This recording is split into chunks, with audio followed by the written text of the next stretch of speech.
প্রিয় দর্শক, শুভেচ্ছা নিন। সবাইকে আমন্ত্রণ জানাচ্ছি বাংলা বিষয় নয়, স্বাস্থ্য ও চিকিৎসা বিষয়ক সরাসরি সম্প্রচারিত অনুষ্ঠান এএসপিসি নিবেদিত বাত ব্যথায় ম্যানিপুলেশন থেরাপি অনুষ্ঠানটি দেখবার জন্য আপনাদের সঙ্গে আছি আমি ডাক্তার ফাহিম আহমেদ রূপম।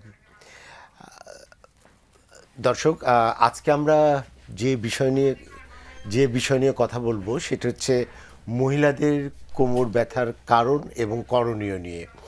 এই যে কোমর ব্যথা, সেটা শুধু আমাদের দেশের সমস্যা নয়, বিশ্বব্যাপী একটি অন্যতম স্বাস্থ্য সমস্যা। এবং একটা পরিসংখ্যানে দেখা গেছে সারা বিশ্বে প্রায় 30 থেকে 35 কোটি লোক এই কোমর ব্যথায় ভুগছে। এবং একটা প্রেডিকশন আছে 2050 সালে প্রায় 50 কোটি লোক বা 60 কোটি লোক কোমর ব্যথায় ভুগবে। আজকে আমরা এই কোমর ব্যথার কারণগুলো কি তা জানার চেষ্টা করব। এটার চিকিৎসাটা কী এবং কখন চিকিৎসকের কাছে গেলে আপনারা দ্রুত এর সমাধান পাবেন, এই বিষয়গুলো নিয়ে আলোচনা করব। প্রিয় দর্শক, এই বিষয়ে কথা বলার জন্য এবং আপনাদের প্রশ্নের উত্তর দেওয়ার জন্য আজ আমাদের স্টুডিওতে সরাসরি উপস্থিত হয়েছেন দুজন খ্যাতিমান কনসালটেন্ট ফিজিওথেরাপিস্ট। আসুন পরিচিত হয়ে নিই আজকের অতিথির সঙ্গে। উপস্থিত আছেন এএসপিসি ম্যানিপুলেশন থেরাপি সেন্টারের চেয়ারম্যান ও চিফ কনসালটেন্ট এবং ঢাকা কলেজ অফ ফিজিওথেরাপির সহকারী অধ্যাপক ডাক্তার এম সাদাত হোসেন। ডাক্তার সাদাত হোসেন, আপনাকে আমন্ত্রণ জানাচ্ছি অনুষ্ঠানে। ধন্যবাদ। একই সঙ্গে উপস্থিত আছেন এএসপিসি ম্যানিপুলেশন থেরাপি সেন্টারের কনসালটেন্ট ডাক্তার সাপিয়া আক্তার। ডাক্তার সাপিয়া আক্তার ম্যাডাম, আপনাকে স্বাগত। আসসালামু আলাইকুম।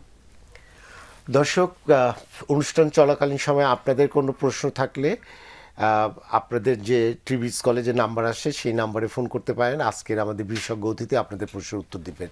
এই অনুষ্ঠানটি কিন্তু আপনার বাংলা ভিশনের ফেসবুক পেজে সরাসরি প্রচারিত হচ্ছে। লগ ইন করবেন www.facebook.com/বাংলা ভিশন লিখে। ডাক্তার সাদাত হোসেন, আপনার কাছে জানতে চাইব যে কোমর ব্যথার সাধারণ কারণগুলো কী কী? বেসিক্যালি এটা কিন্তু মানে একটা কমন সমস্যা। আপনি একটা প্রিভ্যালেন্স বললেন। তো 2020 সালে একটা গবেষণায় দেখা গেছে যে সারা বিশ্বে প্রায় মানে 619 মিলিয়ন, দ্যাট মিনস প্রায় 60 কোটি মানুষ কিন্তু আপনার ভুগতেছে হচ্ছে আপনার কোমর ব্যথায়, এবং 2050 সালে সেটা প্রায় 80 কোটির উপরে এটা কিন্তু মানে আশঙ্কা করতেছে তা ভুগবে। আসলে সবচেয়ে মারাত্মক ব্যাপার হলো যে বছরের অন্তত 40 ভাগে বা 40 থেকে 50 ভাগ মানুষ কিন্তু কোমর ব্যথায় ভোগে সারা বছরে কোনো একবার, এবং প্রায় 70 থেকে 80 ভাগ মানুষ বছরে কোনো সময় দেখা গেছে যে একবার তারা মানে কোমর ব্যথায় ভুগে থাকে। তো এই যে একটা মানে কোমর ব্যথার অবস্থা দিন যাচ্ছে এতটাই খারাপের দিকে যাচ্ছে, এর মূল কারণ কিন্তু কয়েকটা আছে। তার মধ্যে একটা হলো পোস্চারাল অ্যাবনর্মালিটি, আর একটা হলো ডিজিজ কন্ডিশন, যে আমরা রোগের সাথে রিলেশন, আর একটা হলো আপনার আলটিমেটলি এটাকে আমরা বলতেছি ডিজেনারেশন বা বয়সের কারণে হয়। যদি প্রথমে আসেন খুব সিম্পলভাবে ডিজেনারেশনটা, তাহলে আমরা বয়সের সাথে যেটা সবচেয়ে রিলেটেড, যেমন অনেকেই বলে যে বয়স তো 40-50 হয়েছে, কোমরের হাড় ক্ষয়ে গেছে, হাড় বেড়ে গেছে, হাড় সরে গেছে, এটার সাথে কোমর ব্যথার একটা রিলেশন আছে। কারণ যখন হাড় 50-এর বয়সের বেশি হয় তখন হাড় ক্ষয়ে যায় এবং হাড়ের মাঝে ইন্টারভার্টিব্রাল যে স্পেস থাকে সেই স্পেসটা কমে যায়, যার ফলে নার্ভে পিঞ্চ লেগে ব্যথা হয়, মাসলের ফ্লেক্সিবিলিটি কমে যায়। সেকেন্ডলি যদি চিন্তা করেন যে postural fault, we are involving ourselves একদম হিউজলি, যে আমরা আমাদের কাজের প্রতি এতটাই কনসেন্ট্রেট, কিন্তু অন দ্য আদার হ্যান্ড শারীরিক কোনো কারণের ব্যাপারে কিন্তু আমরা এতটা কনসেন্ট্রেশন না, যার পরিপ্রেক্ষিতে আমাদের এই যে একটা গ্যাপটা আমরা খুঁজে পাচ্ছি যে সারাদিন বসে কাজ করতেছি, কম্পিউটার ডেস্কে যারা কাজ করে, মহিলারা সামনে যুগে কাজ করে, এবং ব্যাংকের কর্পোরেট, এটা হিউজ এরকম করতেছে। আরেকটা হলো যারা স্পোর্টস ইনজুরি বা নর্মালি ভারী জিনিস উঠাইতে যে কোমরের ব্যথাটা লাগে, সেটা একটা বড় কারণ। তবে সবচেয়ে একটা বর্তমান খারাপ অবস্থা হলো মহিলাদের ব্যথা। এই জন্যে বললাম যে প্রতি আপনার 3 জন যদি ভাগ করেন, তার মধ্যে 2 জন হলো মহিলা, 1 জন হলো পুরুষ। তাহলে আমরা একটু এখন আমাদের কাছে যে নারী চিকিৎসক আছেন ডাক্তার সাপিয়া আক্তার, ডাক্তার সাদাত হোসেন বললেন যে প্রতি 3 জনের মধ্যে 2 জনই মহিলায় কোমর ব্যথায় ভুগছে।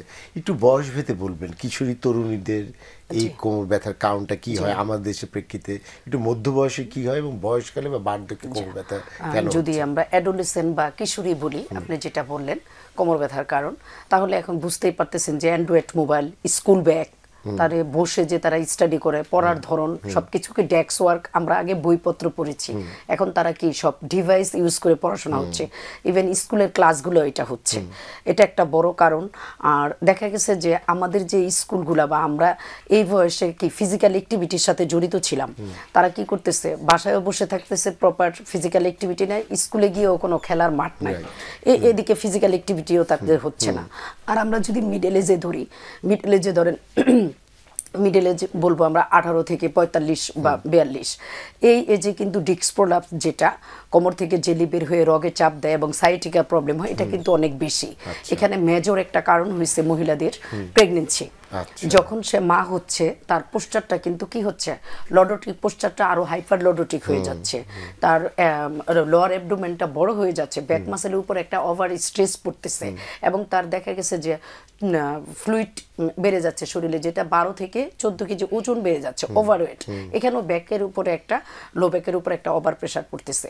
কিন্তু পরিমাণে আমরা কি করতেছি, বিপরীতে আমরা কিন্তু যখন প্রেগনেন্সির পরে, পোস্ট ডেলিভারির পরে পোস্টন্যাটাল যে এক্সারসাইজ, সেটা কিন্তু করতেছি না, ফিটনেস কেউ ফিরিয়ে আনতেছি না, এটা একটা বড় কারণ। আর যাতে আর ডিস্ক প্রলাপস প্রেগনেন্সি ছাড়াও নর্মাল উমেন্স যারা বাচ্চা ক্যারি করতেছে বা শহরে পানি ফুটিয়ে খাচ্ছে, যে প্রপার কিন্তু তাদের ফিজিক্যাল ফিটনেসটা হচ্ছে না, তারাও কিন্তু সিডেন্টারি লাইফস্টাইল করতেছে, যেখানে ফিজিক্যাল অ্যাক্টিভিটি একদমই ইনভলভ না। হ্যাঁ, এটা একটা এই যে একটা বড় কারণ। ট্রমাটিক কারণে ওই যে যখন তারা কিছু ক্যারি করে, টুইস্টিং ইনজুরি হতে পারে, মাসেল স্ট্রেন হতে পারে, প্রপার এক্সারসাইজের অভাবে মাসেলের এফিকেসি কমে যেতে পারে, এখানে অনেক একটা কোমর ব্যথা হচ্ছে। আর আমরা যদি বয়সটাকে 45 এর পরে নেই, এখানে ডিজেনারেশন বা মেনোপজ চলে আসতেছে। যখন তার মেনোপজ হচ্ছে তখন কিন্তু তার ইস্ট্রোজেন লেভেল কমে যাচ্ছে, যেটা কার্টিলেক্সকে বা বোনসকে হেলদি রাখে, ডিস্ককে হেলদি রাখে, সেটা তার হচ্ছে না। এবং বয়সের কারণে স্যার যেটা বললো যে হাড় সরে যাওয়া, ক্ষয় হওয়া, বেড়ে যাওয়া, এটা কিন্তু ফিমেলদের বেশি হচ্ছে, কারণ তাদের কি হচ্ছে, ওভারওয়েট হচ্ছে, এবং তার বোন ডেনসিটি কমে যাচ্ছে, ভিটামিন ডি এর ইফিকেসি দেখা দিচ্ছে, ডিফিসিয়েন্সি দেখা দিচ্ছে, যার কারণে কিন্তু এই যে প্রবলেমগুলো, এটা কিন্তু এই হরমোনাল প্রবলেম, মেনোপজ, এগুলো কিন্তু পুরুষদের নাই। আর ডিজিজ কন্ডিশনে গেলে দেখেন যে টিউমার বা ফাইব্রয়েড যেটা থাকে, এন্ডোমেট্রিওসিস যেটা মহিলাদের, পেলভিক গাইনোকোলজিক্যাল যেই প্রবলেমগুলো, তারপরে পেলভিক ইনফ্লামেটরি ডিজিজ, এটা কিন্তু ফিমেলদের বেশি, যেটা মেলদের না। কারণ জানলাম, আমরা একটু জানবো যে প্রেগনেন্সিতে বা সন্তান লালন পালন করার সময় কি করলে তাদের কোমর ব্যথাটা কম হবে, এক যে প্রশ্ন নিয়ে নিই। প্রিয় দর্শক, আসসালামু আলাইকুম, আপনার নাম বয়স বলে প্রশ্নটি করুন। জি, আমি নারায়ণগঞ্জ থেকে রিপন খন্দকার বলছি, আমার বয়স হচ্ছে 47 রানিং। আমার যেটি প্রশ্ন, আমার বেশ অনেকদিন থেকে হাড় ক্ষয়ের জন্য যে কোমর ব্যথাটা, সেটি হচ্ছে, মানে আমার কোমরের ডান পাশে ব্যথাটা একটু পায়ের দিকে যায় মাঝে মধ্যে। আচ্ছা, এই কারণে এখন আমার প্রশ্ন হচ্ছে, এটার জন্য আমরা সাধারণত ওই যে ক্যালসিয়ামের যে সাপোর্ট নিয়ে থাকি, হ্যাঁ, এটি কি কোনো স্থায়ী চিকিৎসা না, এর কোনো বিকল্প আছে, মানে এটা কোনো কিউরেবল আছে হয় কিনা, বা এটা ক্যালসিয়াম, এটা কি আজীবন ক্যালসিয়ামের সাপোর্ট নিয়ে যেতে হয়, নাকি অন্য কোনো স্থায়ী চিকিৎসা? ধন্যবাদ রিপন ভাই। 47 বছর। দর্শক, আপনি আমাদের সঙ্গে থাকুন। ডাক্তার শাহাদাত হোসেন আপনার স্থায়ী সমস্যার সমাধানটা জানাচ্ছে। ডাক্তার শাহাদাত হোসেন, বেসিক্যালি এরকম গবেষণায় দেখা গেছে যে ক্যালসিয়ামের যদি আপনার স্ট্রেংথটা বা লেভেলটা বাড়ে, তাহলে বোনের স্ট্রেংথ বাড়ে, বোনের ডেনসিটি বাড়ে, ইট ইজ ফাইন, কোনো সন্দেহ নেই। কিন্তু এরকম কোনো ইস্যু নাই যে তার হাড় ক্ষয়। ওনার প্রশ্ন কিন্তু হাড় ক্ষয় নিয়ে, কিন্তু আমি শিওর উনি ভুগতেছে ব্যথা নিয়ে, ব্যথা নিয়ে ভুগতেছে। উনি ডাক্তারের কাছে গেছে, ডাক্তার এক্সরে করে দেখছে তার হাড় ক্ষয় আছে। তা আমি চিকিৎসা কিসে করবো? This is the first thing. আমি কি স্থায়ী সমাধান, আমি কি হাড়ের চিকিৎসা করব, যে ক্ষয়ের চিকিৎসা না ব্যথার চিকিৎসা? যদি এরকম বললেন যে হাড় ক্ষয়ের কারণে ব্যথা হয়, কিন্তু সবার হয় না, তাহলে আনসারই সবার হয় না। কেন? 60 বছরের সকল মানুষেরই হাড় ব্যথা ক্ষয় আছে, কোমরের হাড় ক্ষয় আছে, কিন্তু সবসময় কিন্তু 60 বছরের মানুষের সবার ব্যথা নাই। সেটা যদি বলেন, যদি ক্ষয়ের কারণে হয়, তাহলে সবার কিন্তু 60 বছরের ব্যথা হবে। আপনি দেখেন 10 জনের মধ্যে হয়তো 4 জনেরই ব্যথা নাই, 6 জনের আছে। তার মানে ওনার ক্ষয়ের জন্য সে ক্যালসিয়াম খেতে পারে। আনসার নাম্বার 1, যে হয়তো 3 থেকে 4 মাস বা 2 থেকে 3 মাস, নট মোর দ্যান দ্যাট। তারপরে 2-3 মাস অফ দিয়ে খেতে পারে। এইটার জন্য একটা ইস্যু থাকতে পারে। তারপর আমরা অনেক প্রোগ্রামে বলি যে ভিটামিন D3 তার বাড়াতে হবে বোনের ডেনসিটি বাড়ানোর জন্য, সেটা করতে পারে। সে প্রতিদিন হাঁটতে পারে, এমন কিছু কাজ করতে পারে যে সে ঘেমে যাবে, আচ্ছা, মানে ফিজিক্যাল ওয়ার্ক করে ঘেমে যাবে, হাঁটতে পারে, দৌড়াইতে পারে, এক্সারসাইজ করতে পারে, তাহলে একটা লং টাইমের জন্য তার হাড় ক্ষয়ের যে সমস্যাটা সেটা প্রিভেনশন হবে। হাড়ের ডেনসিটি না নিউট্রিশনাল লেভেল বেড়ে যাবে, সার্কুলেশনে বেড়ে যাবে, এটা একটা হতে পারে।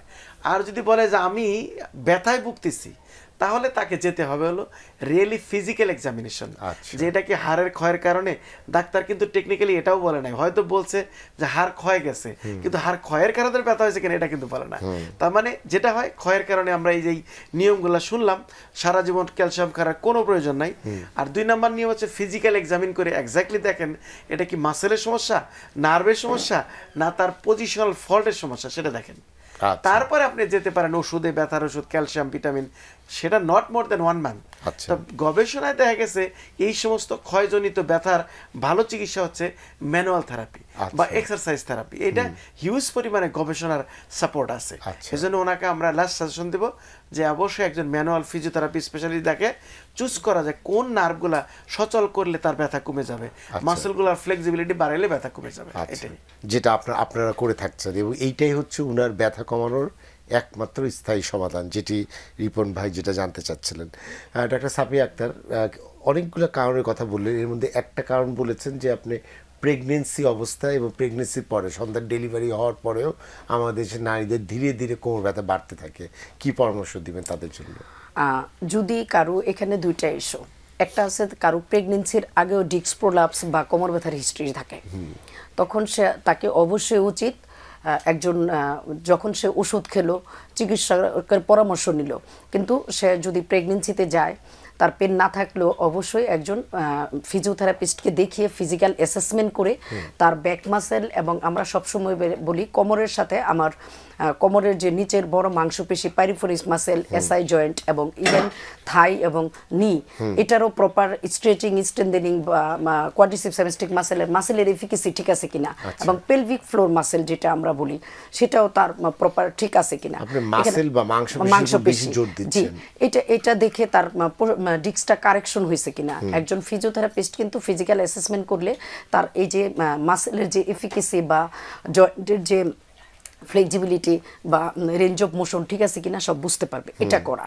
আর যদি ডিউরিং প্রেগনেন্সিতেও তার কখনো পেন হয়, অবশ্যই সে যে কোনো টাইমে, যেহেতু এই অবস্থা পেন কিলার খাওয়া যাবে না, অবশ্যই একজন ফিজিওথেরাপিস্টের পরামর্শ নিয়ে তার ব্যথাটা কোত্থেকে আসতেছে, কেন আসতেছে, কোনো মাসেল পুলিং আছে কিনা, টিয়ার আছে কিনা, ওভার মাসেল স্পাজম আছে কিনা, সেই জায়গাগুলো দেখে সে একটা তার জন্য ট্রিটমেন্ট প্ল্যান তৈরি করতে পারে। এবং অনেকের আমরা ভাবি যে পোস্টনেটাল যে কোমর ব্যথাটা থাকে বা সিজারিয়ান সেকশন হইলে, যে অনেকে বলে সিজারের স্পাইনের ওইখানে যেখানে ইটা দেওয়া হয় অ্যানেস্থেসিয়া, ওইখানে পেন থাকে। এটা জন্য একটা বড় কারণ হয়েছে যে প্রেগনেন্সি অবস্থায় যার যে লো ব্যাকের উপরে যে ওভার স্ট্রেস হয়েছে এবং তার যে জয়েন্টগুলো আনস্টেবল হয়েছে, কারণ প্রেগনেন্সি অবস্থায় একটা হরমোন নিঃসৃত হয় যেটা জয়েন্টটাকে আনস্টেবল করে দেয়, কারণ নর্মাল ডেলিভারি বাচ্চাটাকে বের হওয়ার জন্য ফেসিলিটেট করার জন্য ডেলিভারির সময় লিগামেন্টগুলো লেক্সিটি বেড়ে যায়।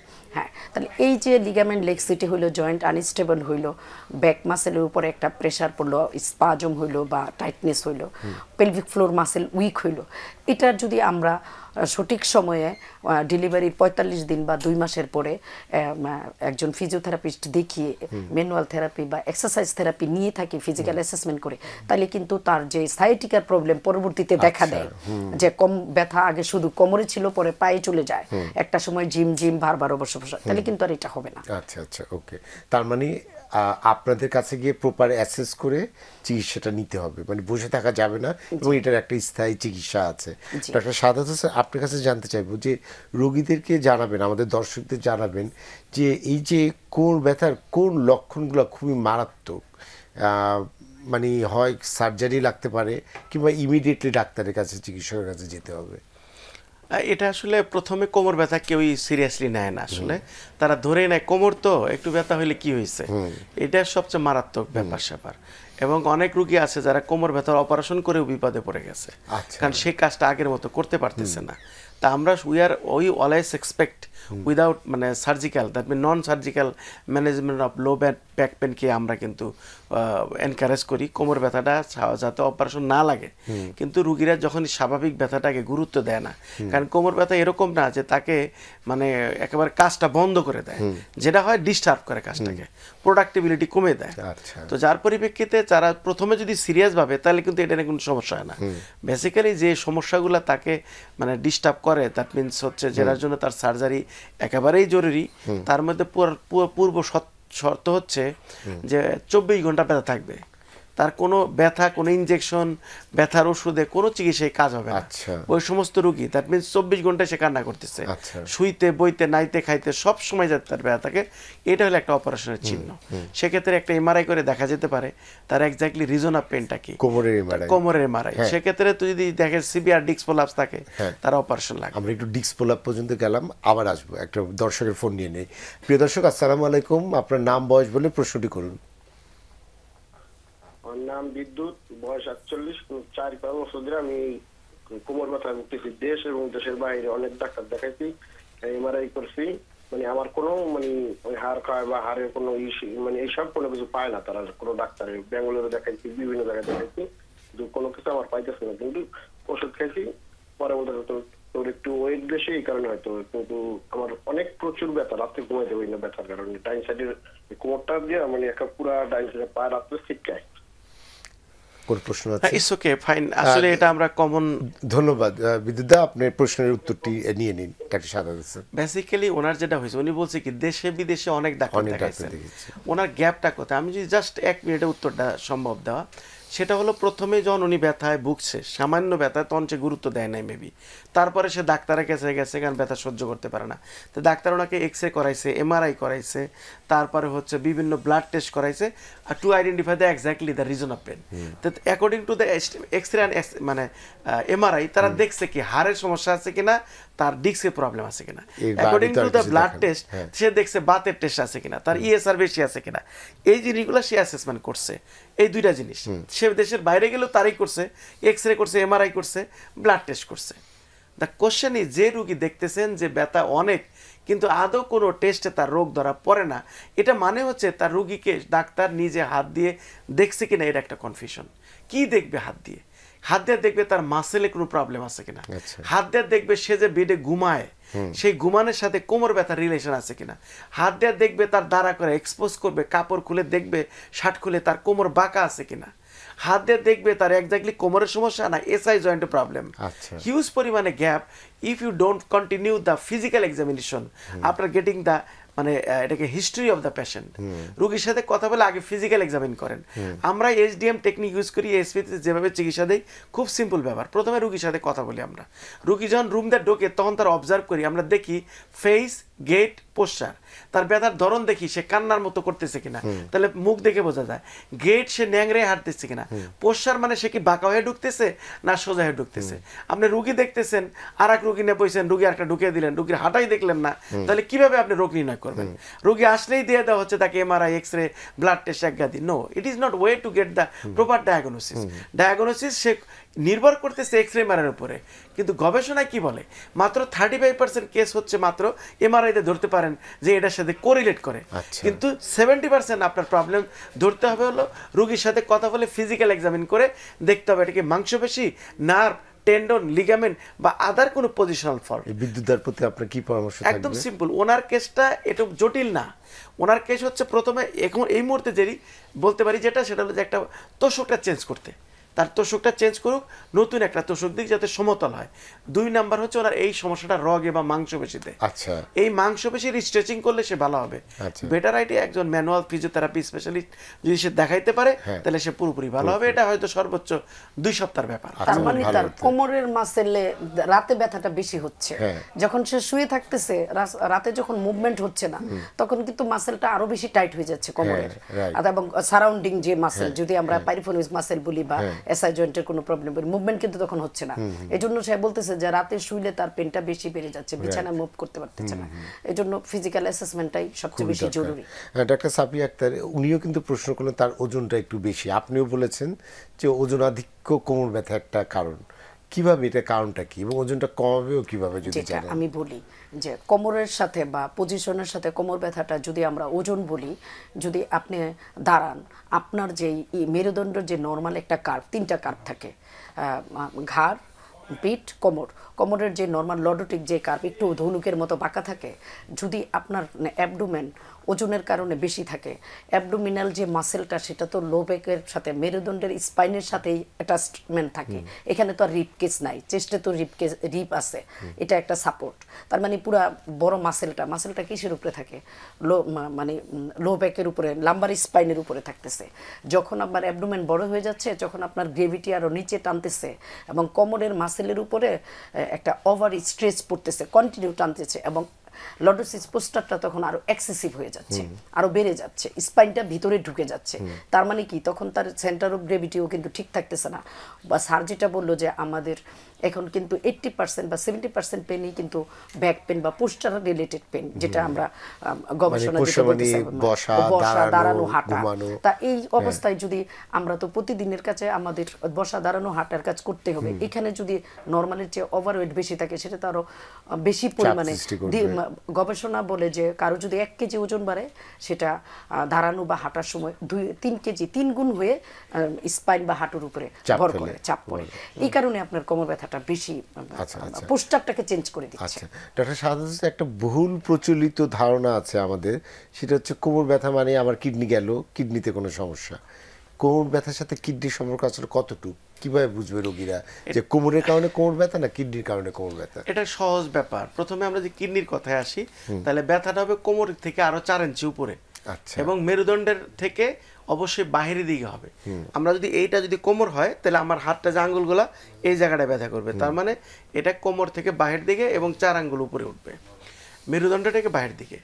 এবং এটা প্রথম যদি তার নর্মালি দেখে যে কিডনির ব্যথা হয়, কিডনির ব্যথা হলে অনেক ক্ষেত্রে ব্যথাটা কন্টিনিউয়াস টিস টিস করে ব্যথা করবে, মেরুদণ্ডের যে হাড় আছে হাড়ের বাইরে ব্যথা করবে। তারপরে সে যখন প্রস্রাব করতে যায়, প্রস্রাব দিয়ে একটা দুর্গন্ধ হবে, প্রস্রাব দিয়ে ফেনা উঠবে, এবং অনেক ক্ষেত্রে দেখা যায় যে প্রস্রাব দিয়ে রক্ত বের হয় তার। এরকম চিহ্ন কিন্তু কিডনির সমস্যা থাকলে হয়, মানে প্রস্রাবের সাথে কোনো না কোনো একটা সম্পর্ক রিলেশন আছে। তার থাকেই সেটা। আর একটা হলো যদি আপনি টেস্ট করতে চান যে এটা কিডনির নাকি মানে অ্যাসোসিয়েটেড উইথ দ্য স্পাইন, সেক্ষেত্রে ব্লাড টেস্ট করলে ক্রিয়েটিনিন যদি দেখেন আপনি, তাহলে তার ফাংশন ঠিক আছে কিনা, জিএফআর দেখতে পারেন, ইউরিন আরই টেস্ট দেখতে পারেন যে তার ইনফেকশন আছে কিনা, এটা কমনলি দেখলে আপনার কিন্তু অ্যালবুমিন যাচ্ছে কিনা দেখতে পারেন। আর যদি কোমর ব্যথা হয় নরমালি, সেটা হলো যে পজিশনের সাথে তার ব্যথা চেঞ্জ হবে। আচ্ছা, যেমন আমি ভঙ্গিমার সাথে, যেমন আমি বসে আনা আছি, আমার ব্যথা আছে, যদি আমি হাঁটতে যাই ব্যথাটা কমে গেল। আবার সকালে রাতে সারা রাত শুয়ে থাকলাম, কি আরাম, সকালে কোনো ব্যথাই নেই। আবার ডে প্রোগ্রেশন বলে বিকেলের দিকে ব্যথাটা বেশি হয়। তার মানে আমার কয়েকজন নেফ্রোলজিস্ট প্রফেসর রুগী আছে নেফ্রোলজির, তারা বলছে তাদের কাছে 100 জনের 60 জনই হচ্ছে কোমর ব্যথা রোগী যায়। আচ্ছা, মানে বাঙালি কমিউনিটিতে যেটা সবচেয়ে বেশি চিন্তা করে, কিডনি নিয়ে তারা অনেক টেনশন। এজন্য কোমর ব্যথা হলে তারা কিডনির ডাক্তারের কাছে যায়, যে তারা খোঁজে যে তার কিডনি সমস্যা হয়েছে কিনা।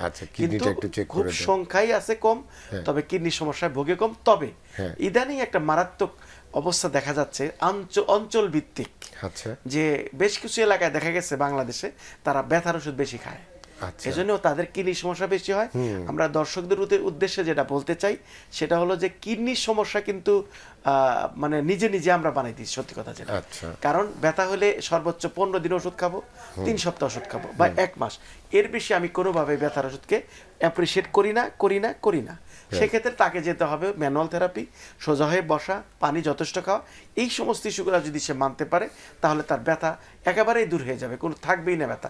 আর কোমর ব্যথার চিকিৎসা এতটা সহজ, অথচ রুগীরা বলে অনেক কঠিন।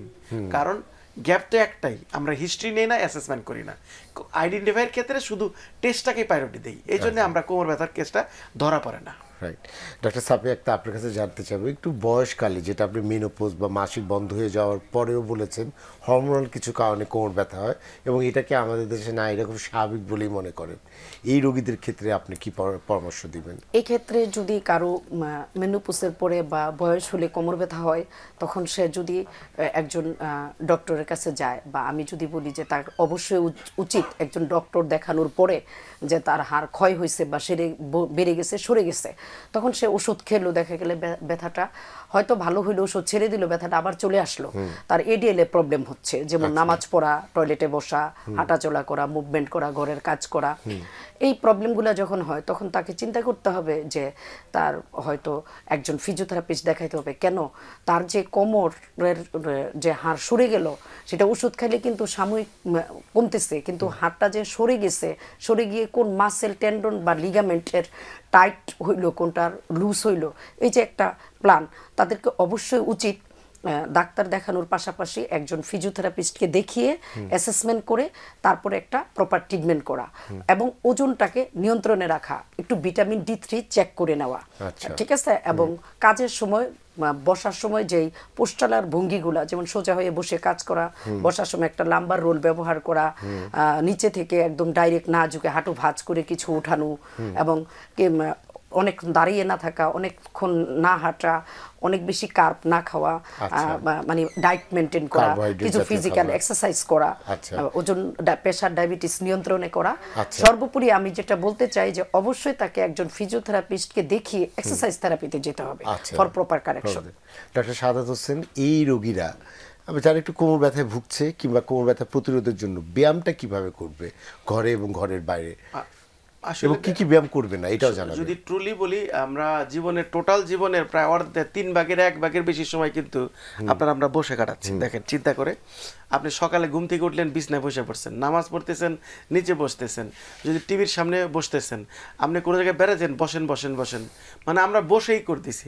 গাড়িতে উঠছেন, রিক্সায় উঠতেছেন, অফিসে আসতেছেন বসে, এখানে আসার পরেও ডেস্কে বসে, তারপরে আপনি যাচ্ছেন খাইতে, সেখানেও বসে, আবার ব্যাক করতেছেন গাড়িতে, সেখানেও বসে। তো গবেষণায় দেখা গেছে সিটিং পোস্চার, মানে each and every time the sitting posture killing you everything. প্রতিটা টাইম আপনাকে এই বসাটা আপনাকে কিল করতেছে। অতএব মানে আপনাকে বসাটা বন্ধ করতে হবে। আমার সহজ মেসেজ হলো বসা বন্ধ করতে হবে। আর যদি বন্ধ না পারেন তাহলে গেটে ইন্টারমিডিয়েটলি এটা রেস্টে যেতে হবে। 1 ঘন্টা বসবেন, 5 মিনিট হাঁটবেন বা দাঁড়াবেন। দাঁড়িয়ে লেখা যায় তো। আপনার অফিসে যে পিয়নটা ডাকতেছেন, কলিগ, কি দরকার আছে ভাই, নিয়ে সোজা চলে যান না, পাশের রুমে আপনি দিয়ে আসেন, তাহলে আপনার তার স্পাইনটা রিলিজ হলো, সার্কুলেশন বাড়লো, ইফিকেসি বাড়ে গেল, মাসেলের ইনভলভ হলো, সেটা করতেছি আমরা।